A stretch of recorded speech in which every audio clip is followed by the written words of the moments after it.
Hello विद्यार्थी मित्रांनो, मी Rahul sir, your management educator, global online मराठीवर आपलं हार्दिक स्वागत करतो. आजच्या लेक्चरमध्ये आपण डिस्कस करणार आहे मार्केटिंग मॅनेजमेंटवर मॉक टेस्ट. आपण मार्केटिंग मॅनेजमेंटला भरपूर डिटेलमध्ये अराउंड 9 क्लासेसमध्ये कव्हर केलं होतं. तर आज आपण त्याची रिव्हिजन करण्यासाठी एक मॉक टेस्ट घेऊ, ज्यांनी आपल्या मार्केटिंगचे कन्सेप्ट आपल्या कितपत लक्षात आहे हे आपल्याला लक्षात येऊन जाईल. ठीक आहे.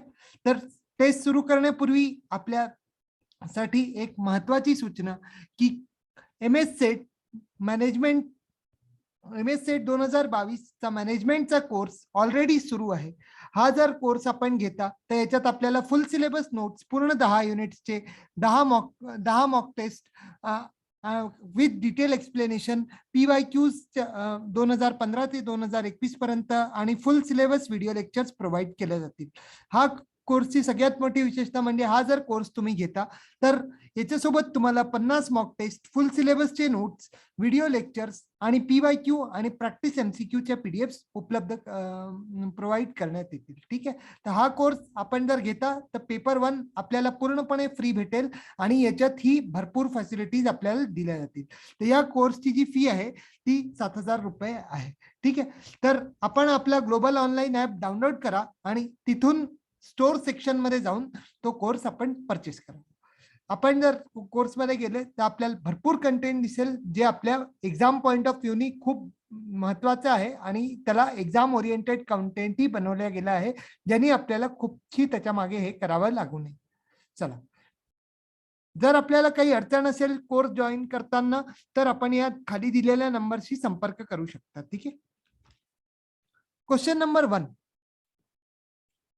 Which of the following is not included in the function of physical supply. म्हणजे फिजिकल सप्लाय मध्ये काय येत नाही हे आपल्याला सांगायचं आहे. तर option A standardisation, option B storage, option C packaging आणि option D transportation.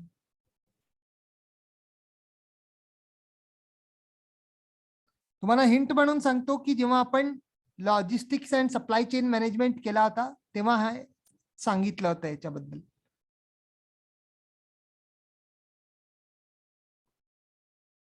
I hope आपल्याला जमला असेल. तर याचा आपल्याला काय जो राईट आन्सर आहे तो ऑप्शन ए स्टँडर्डायझेशन आहे. स्टँडर्डायझेशन म्हणजे काय की आपले गुड्सला ऍज पर स्टँडर्ड्स बनलेले आहे की नाही, मॅन्युफॅक्चर झाले आहे की नाही, तर हे आपण पाहतो. That is known as standardisation. तर स्टँडर्डायझेशनचं काम काय? स्टँडर्डायझेशनचं काम आहे की तुम्ही जे स्टँडर्ड सेट केले होते according to that goods produce manufacture केल्या गेले आहे, प्रोड्यूस केल्या गेले आहे की नाही, म्हणजे क्वालिटी स्टँडर्ड जे असतात ते आपण पाहतो. ठीक आहे. तर स्टोरेज हे फिजिकल सप्लाय मध्ये येईल, कारण तुम्ही घेऊन चालले कुठे, अचानक काही अडचण आली, तुम्हाला गाडी थांबवावी लागली, तर गुड्स स्टोअर करायचे ना, लॉंग डिस्टन्स मध्ये काय करू आपण, स्टोरेज करू की नाही. मग नंतर पॅकेजिंग जर नुसते भाजी न्यायची तर भाजीला इथं पॅक करावं लागेल ना. तर पॅकेजिंग हा एक उदाहरण झालं. आणि ट्रान्सपोर्टेशन म्हणजे जे आपण मोड्स यूज करतो, जसं शिपिंग आहे, ट्रक्स आहे, रेल्वेज आहे किंवा एअरवेज आहे, तर यांचा जो वापर करतो हे आपल्या ट्रान्सपोर्टेशन मध्ये. तर स्टँडर्डायझेशन जो आहे तो फिजिकल सप्लायचा पार्ट नाही आहे. ठीक आहे. चला, क्वेश्चन नंबर 2 पाहू आपण. Which of the following is not the part of brand asset valuator model. Brand asset व्हॅल्युएटरचा कोणता पार्ट नाहीये हे आपल्याला सांगायचं आहे. तर नॉलेज, डिझायर, स्टीम आणि रेलेव्हन्स.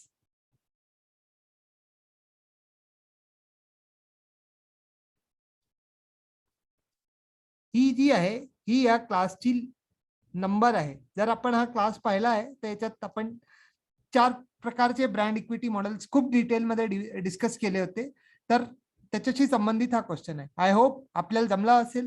तर which of the following is not the part of brand asset valuator. Brand asset valuator model काय होता की तो आपल्या ब्रँडला व्हॅल्युएशन करायचं कशाच्या रूपात, की आपला ब्रँड आपला कितपत असेट आहे. ठीक आहे. तर याचे 4 कंपोनेंट्स होते आणि त्या कंपोनेंट्सचं मी तुम्हाला निमॉनिक काय सांगितलं होतं, हा ड्रेकनी लक्षात ठेवायचं.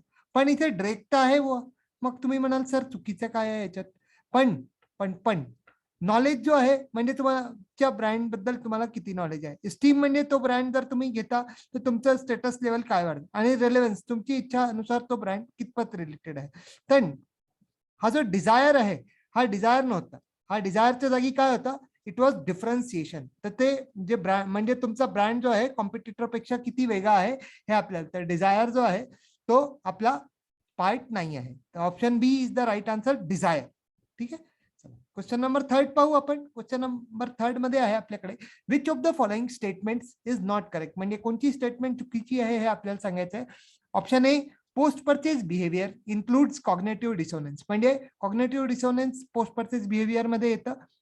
Option B, product width is includes the combination of product line. म्हणजे प्रोडक्ट लाईन्स मध्ये वेगळ्या वेगळे विड्थ मध्ये वेगळ्या वेगळ्या प्रोडक्ट लाईन्स येतात. Option C, service as feature of inseparability. म्हणजे सर्व्हिसची खासियत असते इनसेपरेबिलिटीची. आणि ऑप्शन डी आहे, exclusive distribution means keeping products in multiple shops. म्हणजे प्रत्येक दुकानात आपला शॉप ठेवला जातो, त्या स्ट्रॅटेजीला आपण एक्सक्लुझिव्ह डिस्ट्रीब्युशन म्हणतो. ठीक आहे.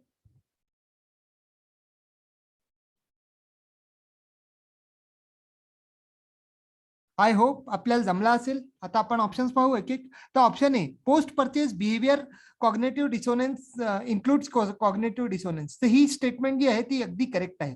कारण जेव्हा आपण कंझ्युमर बिहेवियर वाचला होता तेव्हा आपण पाहिलं होतं की पाच स्टेजेस असतात ज्याच्यातनं कंझ्युमर जातो आणि आपला परचेस करतो. तर 5 स्टेजेसवर त्याचं बिहेवियर इव्हॅल्युएट केलं जातं. त्या 5 स्टेजेस कोणत्या होत्या? त्या 5 स्टेजेस होत्या need recognition, information search, evaluation of alternative, purchase decision आणि पोस्ट परचेस बिहेवियर. तर हे आपले 5 एलिमेंट्स होते कंझ्युमर बाईंग डिसिजन मध्ये. तर जो पोस्ट परचेस बिहेवियर आहे, पोस्ट परचेस बिहेवियर मध्ये कॉग्नेटिव्ह डिसोनन्स येतो. कॉग्नेटिव्ह डिसोनन्स म्हणजे काय, की मी हा प्रोडक्ट घेतला, हा चांगला आहे की नाही, हा माझ्या फुलफिलला माझे जे रिक्वायरमेंट्स आहेत त्याला फुलफिल करेल की नाही, किंवा असं निगेटिव्ह, हे तर डाऊटफुल असतं. पण निगेटिव्ह मध्ये काय येतं की अरे यार याच्या जागी दुसरा घेतला असतं तर बरं झालं असतं. पण तो that is part of cognitive dissonance. तर ही स्टेटमेंट आपली अगदी बरोबर आहे. मग option B, product with includes the combination of product lines. तर इथे प्रोडक्ट डिसिजन आपण डिस्कस करताना तुम्हाला मी हा डब्ल्यू बनवून दाखवला होता. डब्ल्यू मध्ये सांगितलं होतं की या वेगळ्या वेगळ्या लाईन्स असतात. तेवढ्या डिटेलमध्ये जाणार नाही मी, कारण त्याच्यासाठी तुम्ही मार्केटिंग मॅनेजमेंटचा पार्ट 3 प्रोडक्ट मिक्स पाहू शकता. त्याच्यात आपल्याला खूप प्रोडक्ट डिसिजन्स मध्ये खूप डिटेलमध्ये समजवल्या गेल्या आहे.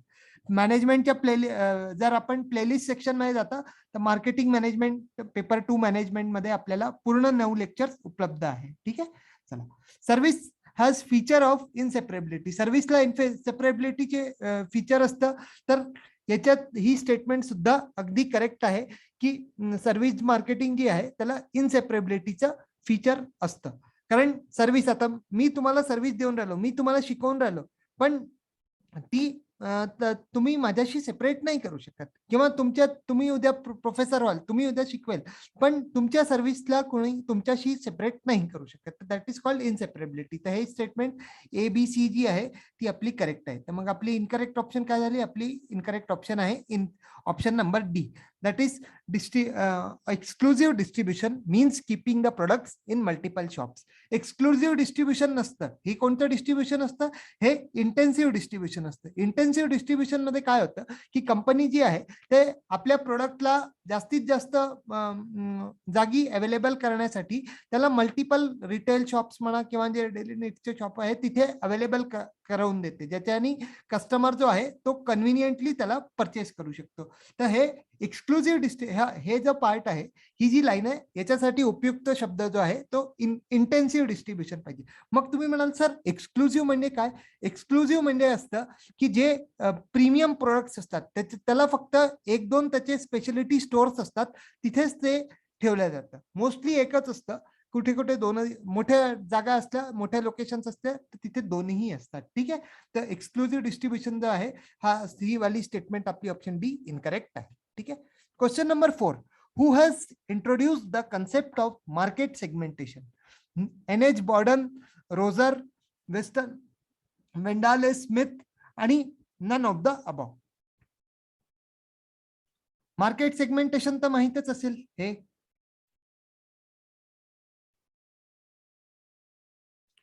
तर आपल्याला सांगायचं आहे की मार्केट सेगमेंटेशन हे कोणी दिलं होतं, तर नील एच बॉर्डन. आता गेला, कारण यांनी याचं काम काय होतं, यांनी मार्केटिंग मिक्स आपल्या मध्ये ठोकून चाललं गेलं. रोजरचं इथे हे नुसतंच नाव दिलं, याचे कन्सेप्ट नाही.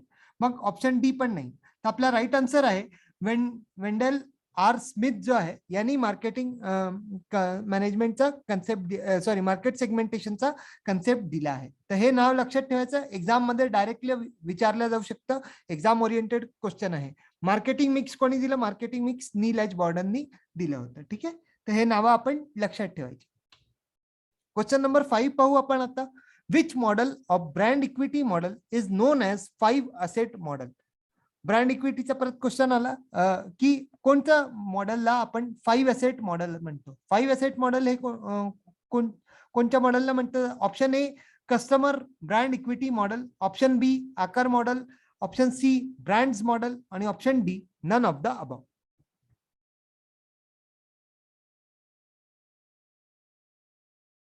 मग कस्टमर बेस इक्विटी डिस्कस करू आपण क्वेश्चन.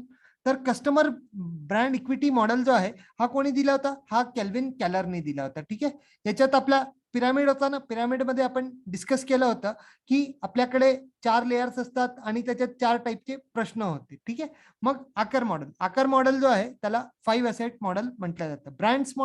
ब्रँड्स जी आहे ती कंपनी आहे, तो एक डेटाबेस आहे की ज्याच्यात वेगळ्या वेगळ्या ब्रँडचा आपण डेटा ठेवतो. आणि option number D none of the above याचं काही काम नाही, कारण आपला करेक्ट आन्सर जो आहे तो आपल्याला मिळाला आहे, that is option number B. Aaker model जो आहे तो 5 असेट मॉडेल आहे आणि याला कोणी दिलं होतं, डेव्हिड ए आकरनी दिलं होतं. ठीक आहे, क्वेश्चन नंबर 6 पाहू आपण आता. Service marketing, apart from traditional 4 elements of marketing mix, there are 3 more elements, नेमली पीपल, प्रोसेस अँड डॅश. म्हणजे आपल्याला सांगायचं आहे की जेव्हा जुन्या काही पेक्षा वेगळं जेव्हा सर्व्हिस मार्केटिंग आलं नंतर, तर त्याच्यात 3 एलिमेंट्स अजून ऍड केले गेले. त्याच्यापैकी 2 इथे दिले आहे, एक कोणता असतो हे आपल्याला सांगायचं आहे, पीपल, प्रोसेस आणि डॅश. तर आपल्याकडे ऑप्शन आहे physical evidence, option B price, option C packaging, option D जे आहे हेट्रोजेनिटी.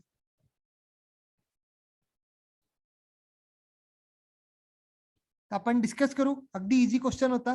तर सर्व्हिस मार्केटिंग जो आहे, आपल्या मार्केटिंग मध्ये काय झालं की एक मार्केटिंग मिक्स आला, तर त्याच्यात मार्केटिंग मिक्स मध्ये जो प्रोडक्ट होता, प्रोडक्टसाठी 2 पीज आले. प्रोडक्टच्या बाबतीत जे आहे हे 4 पीज काम करतात, म्हणजे प्रोडक्ट, प्राइस, प्लेस, प्रमोशन. पण जेव्हा आपण सर्व्हिसची गोष्ट जेव्हा आपण करतो, तेव्हा आपले 7 पीज काम करतात. 7 पीज म्हणजे काय की प्रोडक्टचे जे 4 आहे, प्रोडक्ट, प्राइस, प्लेस, प्रमोशन आणि प्लस हे जे आपल्याला इथे दिले आहे पीपल, प्रोसेस आणि फिजिकल एव्हिडन्स. तर ऑप्शन ए जो आहे हा आपला राईट आन्सर आहे. ठीक आहे, कोणते प्रोडक्टचे आहे, कोणते प्लेसचे आहे हे लक्षात ठेवायचे. जे प्रोडक्टचे आहे ते जेम्स 4 पीस जे आहे मार्केटिंग मिक्स कोणी दिला, आता आपण सांगितलं नील एच बॉर्डननी. आणि 4 पीस जे आहे मार्केटिंगचे ते आपले जेम्स एमसी कॅचीनी दिलेले आहे. ठीक आहे, हे नावं लक्षात ठेवायचे, एक्झाम मध्ये डायरेक्ट विचारतात. तर फिजिकल एव्हिडन्स म्हणजे काय की तुम्हाला दाखवलं जातं, जे डेमो दिल्या जातं, दॅट इज फिजिकल एव्हिडन्स. मग प्राइस, आपल्या किंमत किती ठेवायची. पॅकेजिंग म्हणजे जे आपल्या प्रोडक्टला सुरक्षित ठेवण्यासाठी केलं जातं ते. आणि हेट्रोजेनिटी काय आहे की हे सर्व्हिसचं फीचर आहे, ज्याच्यात हे म्हटलं जातं की प्रत्येक जण जे सर्व्हिस देईल ती वेगळी देईल. ती कोणीही कुठल्याही टाईपची सर्व्हिस एकसारखी राहणार नाही, सगळ्या सर्व्हिसेस वेगळ्या राहतील, कारण वेगळे लोक तुम्हाला ती सर्व्हिस डिलिव्हर करतील. ठीक आहे, तर हे फीचर आहे हेट्रोजेनिटीचं. क्वेश्चन नंबर 7 पाहू आपण. Dash is the oral presentation in a conversation with one or more prospective buyers for the purpose of making sales. ठीक आहे, आपल्याला सांगायचं आहे की हे ओरल प्रेझेंटेशन असतं, त्याच्यात काय केलं जातं, कन्व्हर्सेशन केलं जातं एक किंवा 2-4 बायर्स जे असतात घेणारे त्यांच्यासोबत, for purpose of making sales. म्हणजे विकण्यासाठी 2-4 लोकांसोबत जे आपण कन्व्हर्सेशन करतो ओरल प्रेझेंटेशन करून, त्याला आपण काय म्हणतो. तर option A advertising, option B branding, option C personal selling आणि option D none of the above.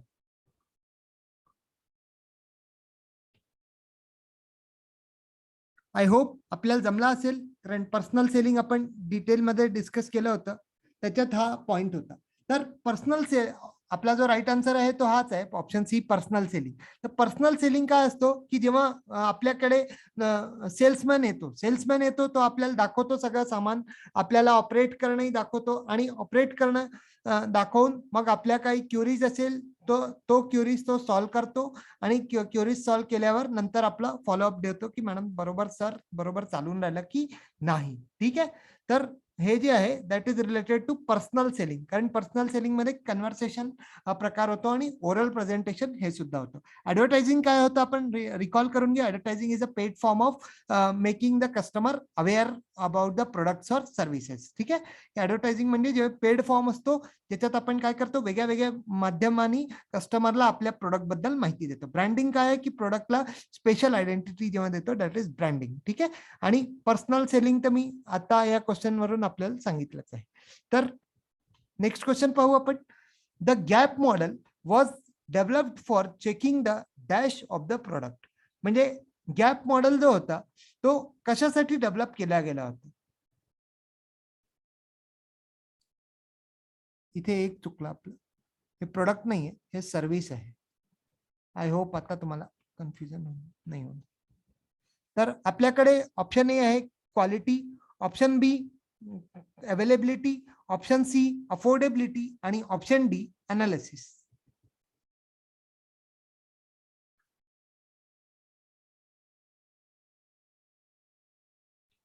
I hope आपल्याला जमला असेल.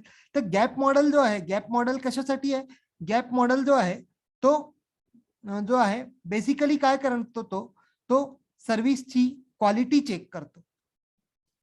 सर्व्हिसची जेव्हा क्वालिटी चेक केल्या जाते त्याला आपण गॅप मॉडेलच्या थ्रू डिटरमाइन करतो. ठीक आहे. तर आपल्याकडे ऑप्शन्स जे आहे ते क्वालिटी, अवेलेबिलिटी, अफोर्डेबिलिटी आणि अनालिसिस होतं. तर आपला राईट आन्सर जो आहे अवेलेबिलिटी म्हणजे काय की तुमची सर्व्हिसला अवेलेबल करून देणं लोकांना. अफोर्डेबिलिटी म्हणजे तुम्ही ती सर्व्हिस अफोर्ड करू शकता की नाही. आणि अनालिसिस ती सर्व्हिस व्यवस्थित काम करत आहे की नाही त्याचं अनालिसिस करणं. ठीक आहे. तर क्वालिटी जो आहे तो आपला राईट आन्सर आहे, चेकिंग द क्वालिटी. आणि गॅप मॉडेल दिला कोणी आहे, it is given by Parasuraman. ठीक आहे. तर परशुरामन जे आहे यांनी गॅप मॉडेलचं दिलेलं आहे. आपण हे लक्षात ठेवायचं, एक्झाम मध्ये विचारल्या जाऊ शकतं. ठीक आहे. आणि अजून एक महत्वाचे पॉइंट म्हणजे जर समजा तुम्हाला विचारलं की गॅप मॉडेलमध्ये किती गॅप्स असतात, तर लक्षात ठेवायचं गॅप मॉडेलमध्ये 5 प्रकारच्या गॅप्स असतात. ठीक आहे. चला, तर quality is the right answer for this question. Next question पाहू आपण. Question number 9. Which of the following is not the part of new product development. आता हा तर आपल्याला आलाच पाहिजे, कारण हा आपण खूप डिटेलमध्ये दोनदा डिस्कस केला आहे.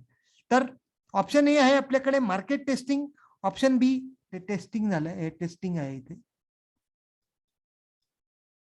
ऑप्शन बी आहे आपल्याकडे आयडिया जनरेशन, ऑप्शन सी आहे मार्केट स्ट्रॅटेजी डेव्हलपमेंट आणि ऑप्शन डी इन्फॉर्मेशन सर्च.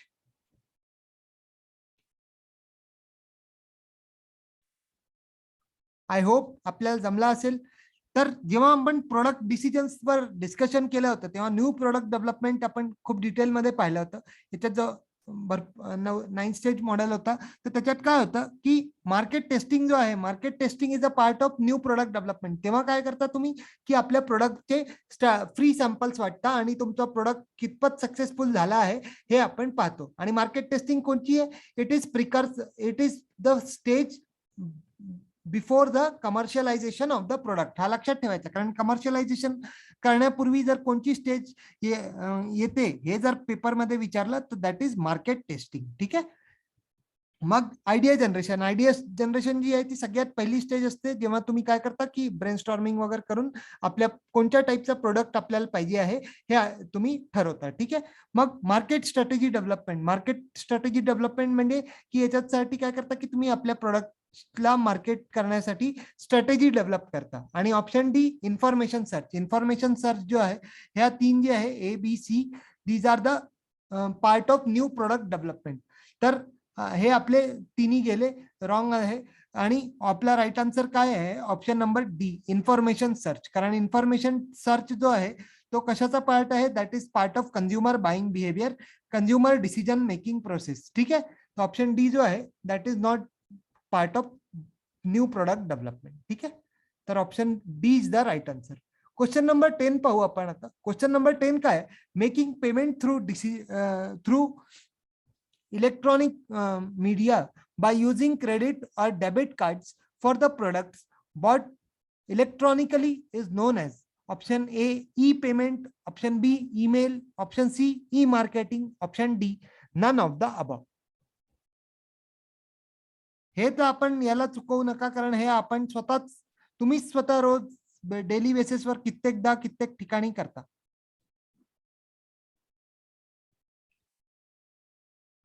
तर आपला राईट आन्सर आहे ऑप्शन ए, ई पेमेंट. ई पेमेंट म्हणजे काय, जेव्हा तुम्ही इलेक्ट्रॉनिक मोड वापरून पेमेंट करता. मग ईमेल, ईमेल तर आपल्याला येत जात राहतात, आपल्या मैत्रिणीचे, आपले फ्रेंड्सचे वगैरे, कॉलेजचे, याचे त्याचे.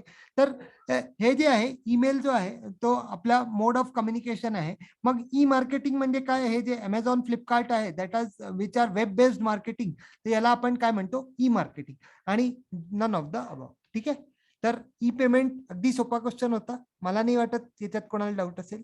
तर क्वेश्चन नंबर 11 पाहू आपण. Which statement is incorrect. आपल्याला सांगायचं आहे कोणती स्टेटमेंट चुकीची आहे. ऑप्शन ए आहे आपल्याकडे, personal selling begins with pre approach. तर प्री अप्रोचनी पर्सनल सेलिंग सुरू होते. Option B, publicity is both positive and negative. Option C आहे, public relations works to enhance the goodwill of the company. आणि option D, advertising is done through multiple media resources. ठीक आहे,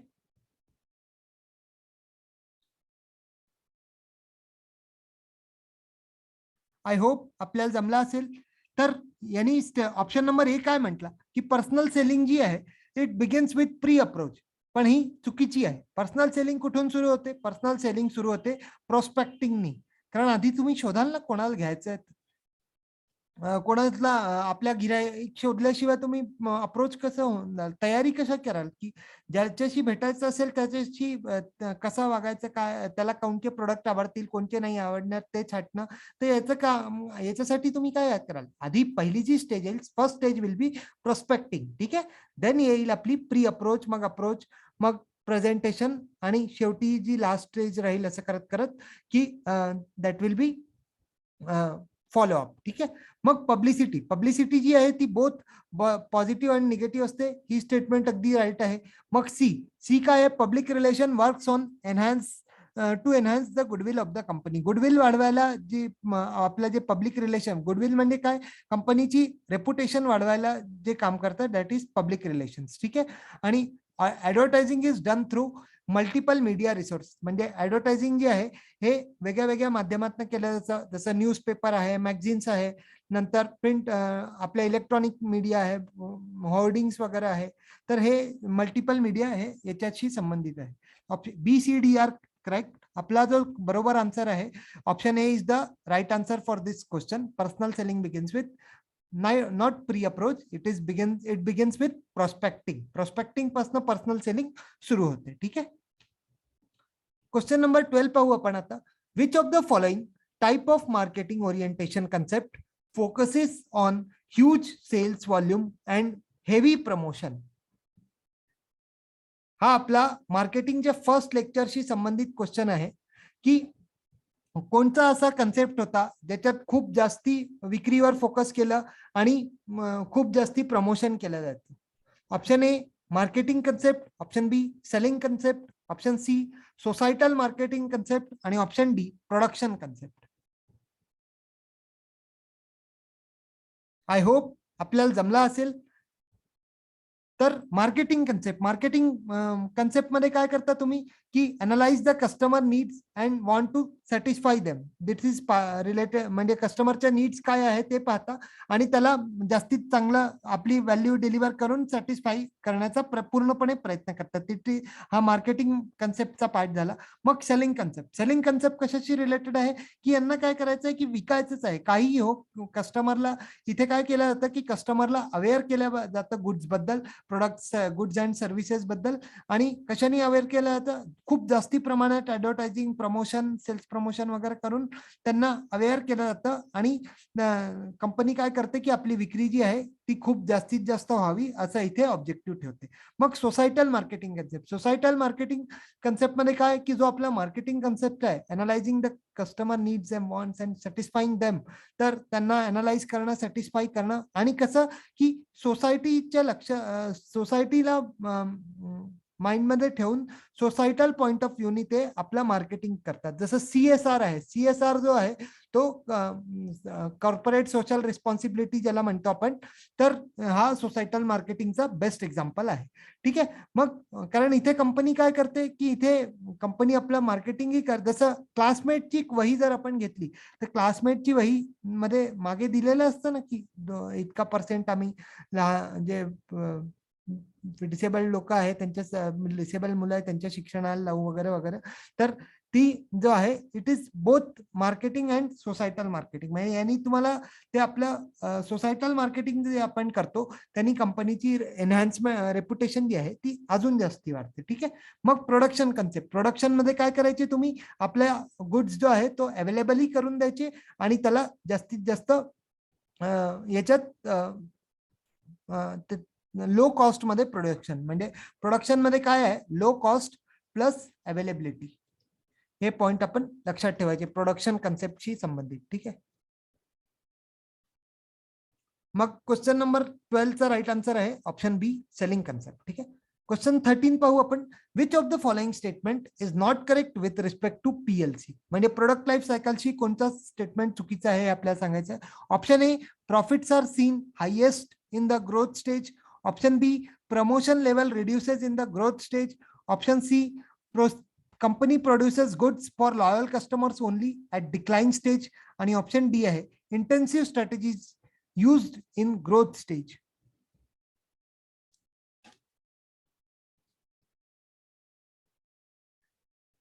I hope आपल्याला जमला असेल. तर आपला statement number 1 पाहू आपण. Profits are seen highest in growth stage. हा स्टेटमेंट जो आहे तो चुकीचा आहे. कारण काय, कस्टमर जेव्हा आपण प्रॉफिटची गोष्ट करतो तर प्रॉफिट कुठे असते, मॅच्युरिटी मध्ये येते. मॅच्युरिटी मध्ये आपला जो प्रॉफिट आहे तो हायेस्ट असतो. कारण काय, कारण तिथे इंट्रोडक्शन आणि ग्रोथ दोघांची अमाऊंट येऊन जाते. तर that is the profit is overall profit is highest. ठीक आहे.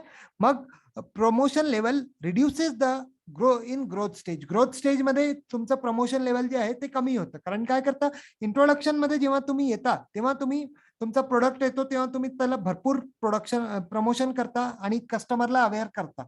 पण जेव्हा ग्रोथ स्टेज येते तेव्हा त्याला काही प्रमाणात तुम्ही कमी करतात. ग्रोथ स्टेज प्रमोशन मध्ये आपण तेवढा पैसा लावत नाही, रादर दॅन आपण मार्केट कॅप्चर, आपला मार्केट शेअरला वाढवण्याचं काम करतो. ठीक आहे. मग ऑप्शन सी मध्ये काय म्हटलंय की company produces goods for loyal customers only in decline stage. कारण डिक्लाइन स्टेज मध्ये काय होतं, कंपनीची हालत खराब होऊन जाते, पूर्ण लॉस व्हायला लागतो. तर कंपनी काय करते, जे तिचे लॉयल कस्टमर्स आहे, जे माहिती आहे कंपनीला की हे आमचा प्रोडक्ट घेऊन राहिले, त्यांच्या पुरतीच फक्त लॉयल कस्टमर्स करता कंपनी गुड्स प्रोड्यूस करते. ठीक आहे. मग लास्ट ऑप्शन डी काय, intensive strategy is used in growth stage. कारण जेव्हा तुम्ही येता तर तुम्ही सिलेक्टिव्ह वापरता. कारण सगळ्या ठिकाणी तुम्ही जर ठेवलं तर तुम्हाला खर्च खूप येईल ना त्याला तिथे पोहोचवून देणं, मग तो विकला नाही गेला तर त्याचं नुकसान वगैरे वगैरे. तर तेव्हा तुम्ही जेव्हा येता, जेव्हा इंट्रोडक्शन स्टेज असते तेव्हा आपण सिलेक्टिव्ह वापरतो आणि जेव्हा ग्रोथ स्टेज असते तेव्हा आपण इंटेन्सिव्ह वापरतो. या डिस्ट्रीब्युशन 2 चार्ट मध्ये आपल्याला भरपूर चांगल्या यांनी समजलं होतं. आपण जर प्रोडक्ट मिक्सचा मार्केटिंग मॅनेजमेंटचा पार्ट 4 नाही पाहिला आहे तर तो आपण पहा. इथे त्यात तुम्हाला प्रोडक्टशी संबंधित जितके कन्सेप्ट आहे पूर्णपणे क्लिअर होतील. ठीक आहे. तर option A is the right answer. Profits are seen highest in the growth stage. ठीक आहे. क्वेश्चन नंबर 14 पाहू आपण. A dash is an intangible product involving deed, performance and effect that can not be stored or physically processed. म्हणजे आपल्या असं काय आहे की जे इंटेंजिबली असतं प्रोडक्ट, म्हणजे प्रोडक्ट डीड असतो आणि परफॉर्मन्स आणि एफर्ट्सवर तो ज्याचे परफॉर्मन्स आणि एफर्ट्स कितपत आहे हे तुम्ही स्टोअर नाही करू शकत आणि त्याला फिजिकली प्रोसेसही नाही करू शकत. आय होप इतकी हिंट मिळाल्यावर याचा आन्सर अगदी करेक्ट असला पाहिजे, कारण क्वेश्चन मध्ये भरपूर कीवर्ड्स दिले आहे. तर ऑप्शन ए आहे production, option B consumption, option C service आणि option D none all of the above. I hope आपल्याला जमला असेल. तर प्रोडक्शन, प्रोडक्शन काय आहे, प्रोडक्शनला ठेवून पहा. प्रोडक्शन मध्ये तर टँजिबल एलिमेंट येऊन ना, तर हा ऑप्शन येत गेला. मग कन्झम्पशन, कन्झम्पशन मध्ये तुम्ही कंझ्युम कराल, कंझ्युम करताना दिसेल ना तुम्हाला, तर बी आहे. तर सर्व्हिस काय आहे, सर्व्हिस इज द इंटँजिबल आहे आणि सर्व्हिसच्या परफॉर्मन्स आणि एफर्ट्सला तुम्ही स्टोअर करून ठेवू शकत नाही. तर ऑप्शन सी जो आहे service, that is the right answer. ठीक आहे. क्वेश्चन नंबर 15 पाहू आता आपण. The number of customers expose to the brand is called dash. म्हणजे आपल्याला काय सांगायचं आहे की जो कस्टमर ब्रँडला जे कस्टमर्स ब्रँडला कस्टमर्सला जेव्हा आपण एक्सपोज करतो त्याला आपण काय म्हणतो. Option A brand equity, option B brand licensing, option C brand awareness आणि option D brand extension.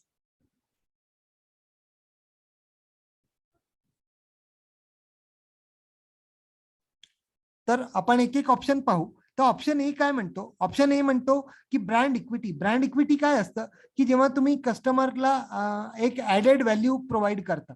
Added value providing in जसं पोझिशनिंग असतं ना, तसंच पोझिशनिंगचाच पार्ट असतो ब्रँड इक्विटी. जेव्हा आपण एक added value extra value provide करतो ब्रँड मध्ये, that is called as brand equity. मग ब्रँड लायसन्सिंग, ब्रँड लायसन्सिंग म्हणजे काय की जेव्हा आपण ब्रँडचे आपले राईट जे आहे ते दुसऱ्याला देतो, राईट्सला दुसऱ्याला देतो, पण त्याच्यावर आपला कंट्रोल असतो. ठीक आहे. तर जसं हे KFC, डॉमिनो वगैरे आहे, तर हे काय करतात की हे यांची फ्रँचायझिंग आहे इथे.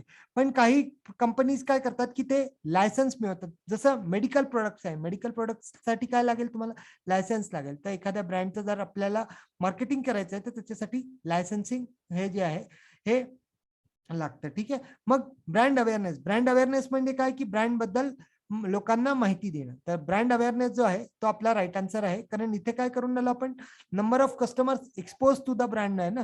तर जेव्हा कस्टमर्स येतील तेव्हा त्यांना काय केलं जाईल, तेव्हा त्यांना अवेअरच करण्यात येईल. तर ब्रँड अवेअरनेस जो आहे तो राईट आन्सर आहे. आणि ऑप्शन डी ब्रँड एक्सटेन्शन म्हणजे आपल्या ब्रँडमध्ये नवीन प्रोडक्ट्स ऍड करणं, याला आपण म्हणतो ब्रँड एक्सटेन्शन. ठीक आहे. तर option C is brand awareness is the right answer. Question number 16 पाहू आपण आता.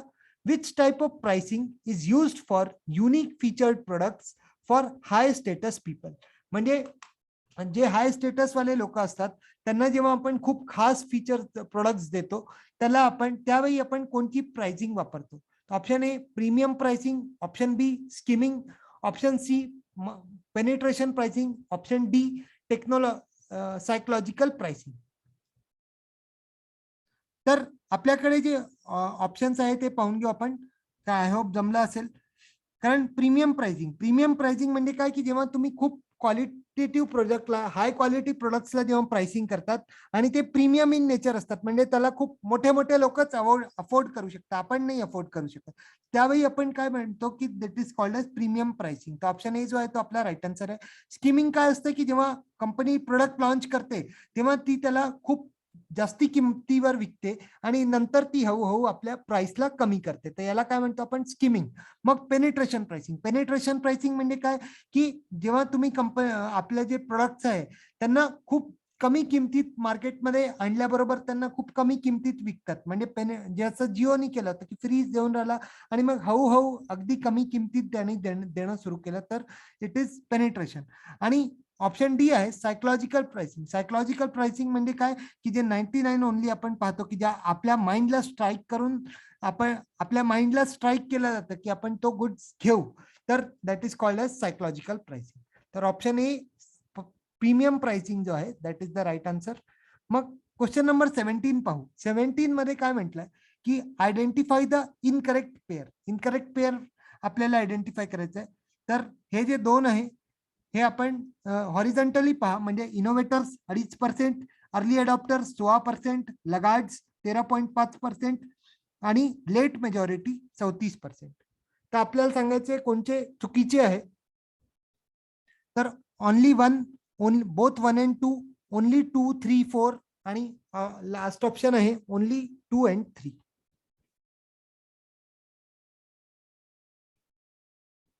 आय होप आपल्याला जमला असेल, कारण ह्या आपला behavioural segmentation plus consumer buying behaviour दोघांमध्ये हा पार्ट येतो.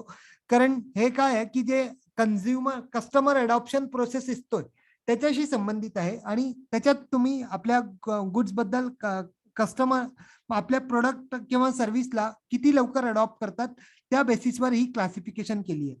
तर ऑप्शन डी आपला राईट आन्सर आहे. आता आपण याचा एक चार्ट पाहून घेऊ.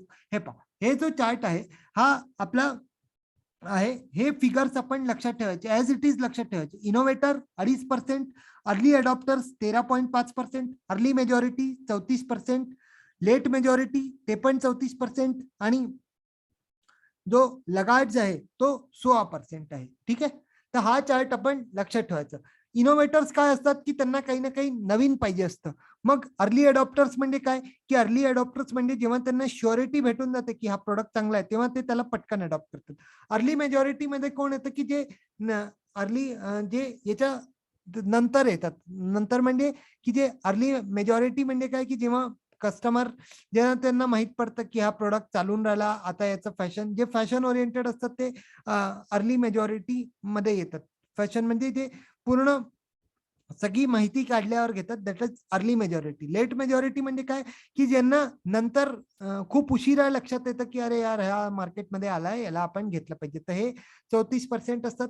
आणि लगार्ड्स म्हणजे काय की हे आपली जे ट्रेडिशनल त्यांचं चालू आहे, पारंपरिक जे चालू आहे ते त्यांना तेच चालू असतं. जसं सपोज जीन्स वेगळ्या प्रकारची आली तर ती ते जर बलमुडा घालून राहिले तर ते बलमुडाच घालतील. ठीक आहे, तर लगार्ड जे आहे ते 16% असतात. तर हे आपण लक्षात ठेवायचे. ठीक आहे, innovators, early adopter, early majority, late majority आणि लगार्ड्स.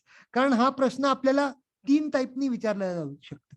3 टाईपनी म्हणजे कसं की एक तर मॅचिंगनी इथे क्वेश्चन बनतो, मग आता जसं इथे दिलं होतं इनकरेक्ट वाला तसा बनतो, आणि प्लस अजून एक बनतो की आपल्याला सिक्वेन्स मध्ये विचारला जाऊ शकतो हा, की जसं पर्सेंटेजचा जो क्रायटेरिया आहे त्याच्या बेसिसवर याचा सिक्वेन्स विचारला जाऊ शकतो, लोएस्ट टू हायेस्ट. ठीक आहे, तर हा चार्ट आपण लक्षात ठेवायचा. क्वेश्चन नंबर 18 पाहू आपण. Services are characterized by all of the following characteristics except for. आता हा चुकवायचा नाही, हा आपण खूपदा डिस्कस झाला आताही आणि याच्या आधी.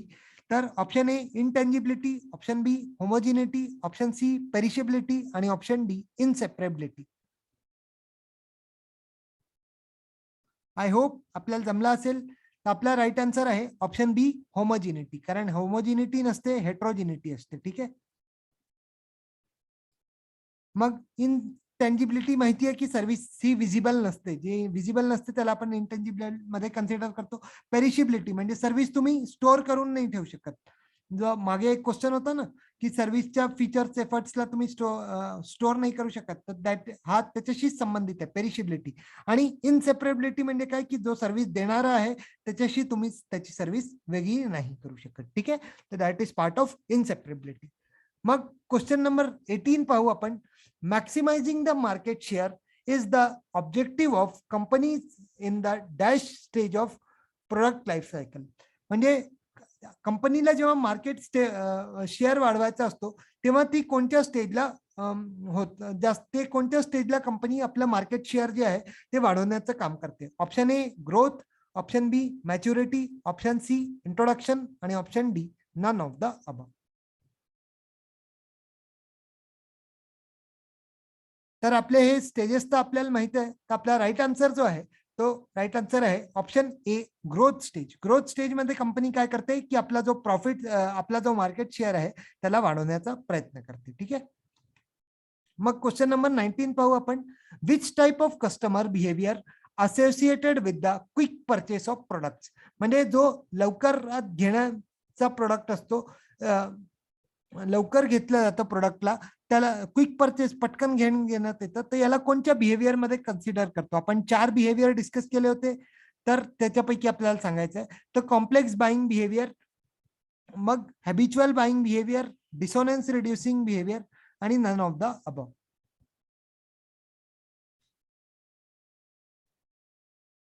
तर आपला याचा राईट आन्सर आहे option B habitual buying behaviour. कारण हॅबिच्युअल तुम्हाला माहिती आहे, तुम्हाला दूध घ्यायचं आहे तर दूध घ्यायचं ना तुम्हाला काय कराल, तुम्हाला माहिती की मला याचं दिनशाचंच दूध घेतो मी आहार वगैरे, तर तुम्ही काय कराल की पटकन जाल दुकानात, भैया दादा 2 दे बरं आधारचे आहारचे सॉरी दिनशाचे 2 आहार दे बरं, ठीक आहे चला घ्या गोवर्धन गोल्ड घ्या निघा. तर अशासारखं जे आहे पटकन परचेस घेणं जे असतं हॅबिच्युअल, कारण आपण त्या प्रोडक्टला यूज टू झालो आहे, तर that is why the answer is habitual buying behaviour. ठीक आहे. क्वेश्चन नंबर 20 पाहू आपण. क्वेश्चन नंबर 20 आजचा लास्ट क्वेश्चन आहे. The concept of 4 P's of marketing was given by Neil H Borden आणि marketing mix was given by James MC Carthy. आता हे चुकवायचं नाही, याचं आपण सुरुवातीतच डिस्कशन केलं होतं. Both statements are correct, both statements are incorrect. Statement 1 is correct, statement 2 is incorrect आणि option D आहे statement 2 is correct, statement 1 is incorrect. ठीक आहे.